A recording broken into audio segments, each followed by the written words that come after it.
दुनिया का कोई भी धन हो, दुनिया का कोई वैभव हो, दुनिया का कोई सुख हो, यदि उस सुख को, उस वैभव को संसार के मनुष्य को चाहिए तो शिव की साधना करें। भगवान राम जी की भक्ति चाहिए तो भी शिव की साधना करें। भगवान श्री कृष्ण की भक्ति चाहिए तो भी शिव की साधना करें। और यहां तक शिव महापुराण की कथा कहती है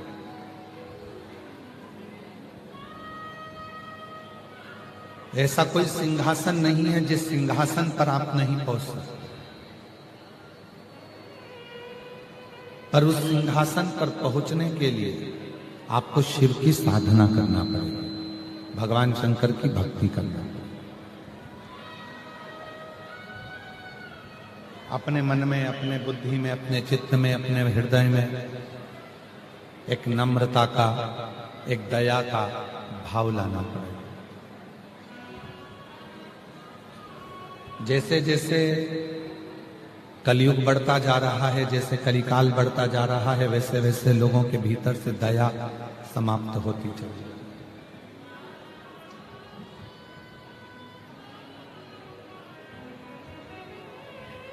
जैसे जैसे कलिकाल बढ़ रहा है, दिखावा, प्रपंच, पाखंड, ढोंग, ढकोसला और ना जाने क्या क्या आडंबर दुनिया में छाता जा रहा है। भक्ति कम होती जा रही है, भक्ति कम होती चली जाएगी, आडंबर ज्यादा होता चला जाएगा। भक्ति कम होती चली जाएगी, पाखंड ज्यादा होता चला जाएगा। भक्ति कम होती चली जाएगी, दिखावा ज्यादा होता चला जाएगा।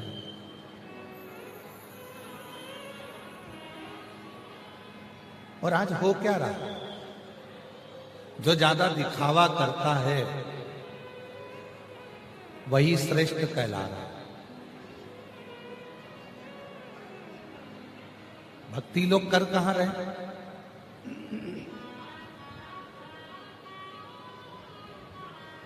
आज लोग भगवान के भजन से, आज लोग भगवान की भक्ति से, भगवान के स्मरण से, भगवान के नाम जाप से बहुत दूर हो गए।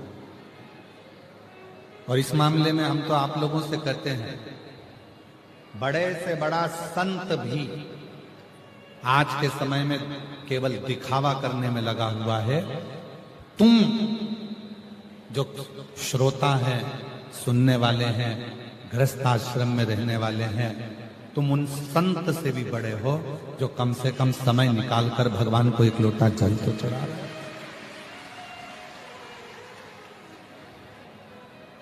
तुम उनसे भी बड़े हो।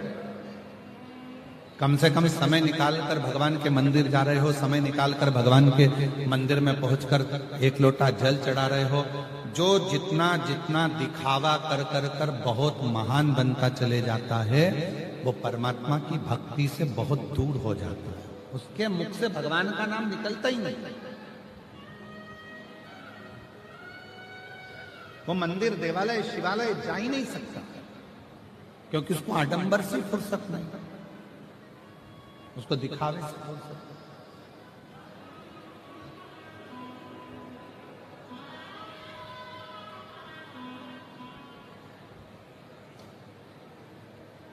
एक बार हम प्रवचन सुन रहे थे तो पूज्य राम कथा के परम रसिक, परम श्रद्धेय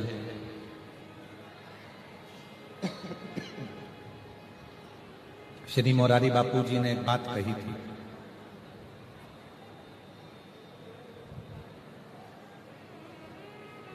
भोगी को, योगी को, रोगी को, ढोंगी को नींद नहीं आती। जो योगी है, योग में लगा हुआ है, परमात्मा की भक्ति में लगा हुआ है, उसको भी नींद नहीं आती कि भगवान की भक्ति को कैसे प्राप्त करें।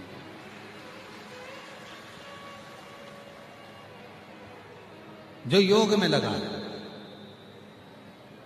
एक रोगी व्यक्ति होता है जिसको रोग लग गया, उस रोगी को भी नींद नहीं आती क्योंकि रात भर उसको कष्ट होता है शरीर में। एक भोगी जो भोग में डूबा हुआ है, काम वासना में डूबा हुआ है, आसक्ति में डूबा हुआ है, उसको भी नींद नहीं आती। और चौथे नंबर पर है जो ढोंगी है, कल क्या ढोंग करना है, कल क्या नया करना है, जो ढोंग में लगा हुआ है उसको भी नींद नहीं आती। पूज्य श्री मोरारी बापू जी ने अपने रामचरितमानस में ये 4 ऐसे व्याख्यान दिए जिसको जीव को समझना चाहिए। आज पूरी दुनिया केवल दिखावे की रही, भक्ति समाप्त हो, भजन समाप्त हो। रुद्राक्ष की बहुत सारी माला पहन लो, दिखावा कर लो, भगवान मिलेंगे ना मिल सकते। खूब सारा चंदन लपेट लो, खूब लंबे लंबे बाल बना लो, खूब अच्छे अच्छे कपड़े पहनकर 2-4 लेक्चर दे दो, भगवान प्रसन्न हो जाएंगे? नहीं हो सकते। वीर शैव लिंगायत संप्रदाय के 63 नयनारों की कथा आती है।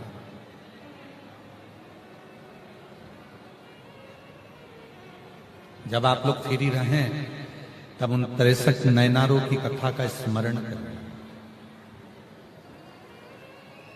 वीर शैव लिंगायत संप्रदाय में भगवान शंकर के 63 भक्तों की ऐसी कथा आती है कि जिन्होंने दिखावा नहीं करा, वो दिखावे से परे है, दिखावे से दूर।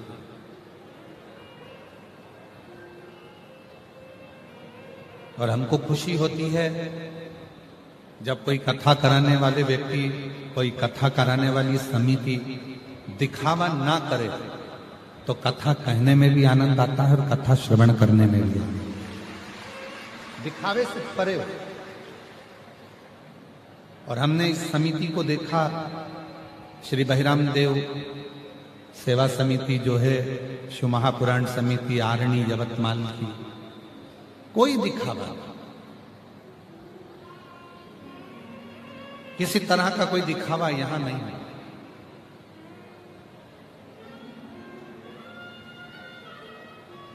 कथा सुनना है, स्मरण करना है, सेवा करना है, इसमें दिखावे की जरूरत नहीं। मेरी जीजियों, मेरे जीजाओं, मेरी बेटियों, मेरे बेटाओं, मेरे बुजुर्ग माँ बाप, याद रखना, शंकर भगवान को पाने के लिए कल भी कथा में कहा था, भीतर मन में दया रखिए, विश्वास रखिए, आडंबर से दूर रही है और शिव जी को अपने हृदय में बिठाने का प्रयास करिए। शंकर तुम्हारी चित्त वृत्ति में बैठे। अब यहां कौन सा दिखावा हो रहा? आप सब बैठे हो, आप लोगों के लिए ना तो गद्दा लगा है, ना गादी लगी है, ना कोई बिठाने की व्यवस्था है, नीचे पूरा कीचड़ भरा पड़ा है, पूरी मेटिन कीचड़ में लथपथ है, पंडालों में जगह नहीं है, बाहर के पंडाल उड़ चुके हैं, फट गए हैं, लोगों ने अपना अपना एक एक तिरपाल, छाता, पन्नी, साड़ी जो लगा सकते हो वो लगा लगा कर बैठे हो।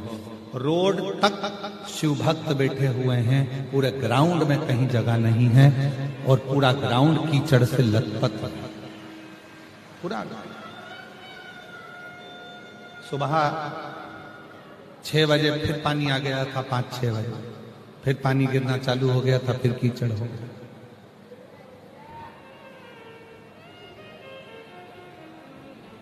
कहां दिखावा? ये आरणी की जो भूमि है, ये आरणी की जो जगह है, ये यवतमाल जो जिला है, यवतमाल की जो भूमि है, आरणी की जो भूमि है, जो हमने पहले दिन कथा में कहा था कि पूरे यवतमाल जिले को कहीं से भी उठाकर देख लो, पूरे यवतमाल जिले में मेरा शिव ही शिव मिलेगा और शिव के ही भक्त मिलेंगे।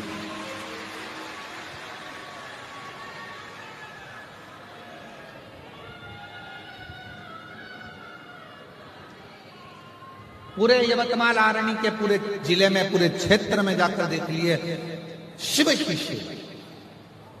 इसलिए यहां का जो भक्त है, यहां का जो शिव भक्त है, वो केवल शिव के लिए जीता है, शंकर के लिए भजन कर, उसकी अविरल भक्ति, उसका विश्वास, उसकी दृढ़ता शिव के, उसको कोई आडंबर, कोई दिखावा। आज बड़े से बड़े बड़े कुर्सियों पर बैठकर, बड़े बड़े स्थानों पर बैठकर भी लोग आडंबर और दिखावे में लगे। पर भक्त का, शिव के भक्त का सबसे बड़ा लक्षण ही यही है कि उसको दिखावा अच्छा नहीं लगता।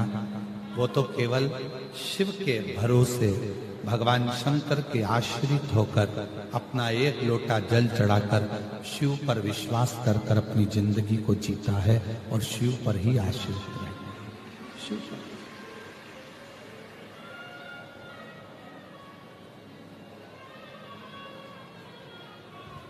अभी हम जयपुर में थे,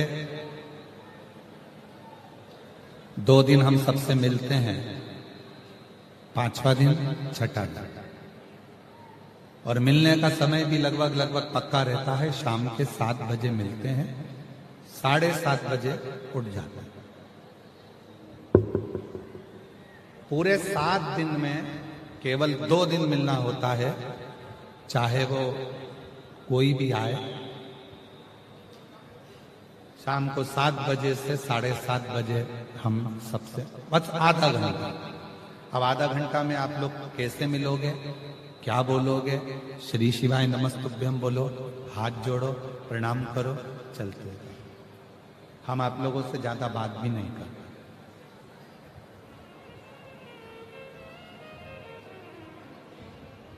जयपुर में हम मिल रहे थे, कथा का 5वां दिन था।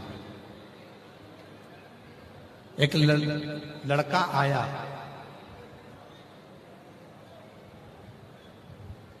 पढ़ाई कर रहा था, अच्छा विद्या अध्ययन कर चुका था, जॉब कर रहा था कहीं। उसने कहा, गुरुजी शिव महापुराण में कोई ऐसा उपाय बता दो कि मैं चांद को छू लूं।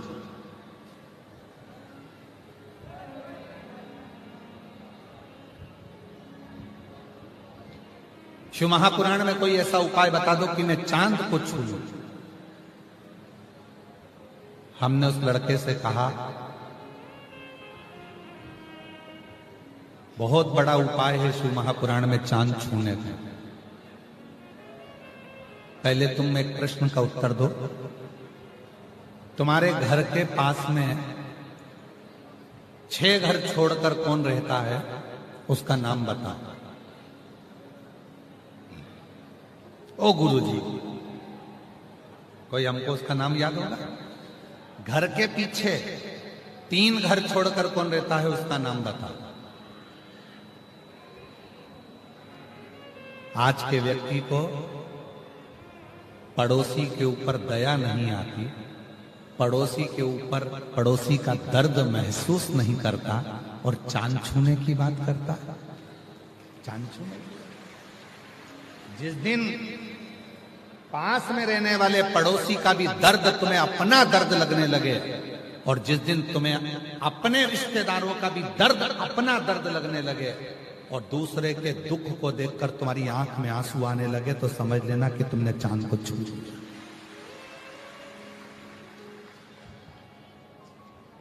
चांद छूने से पहले घर में रहने वाले माता पिता का दिल तो छू कर देखो।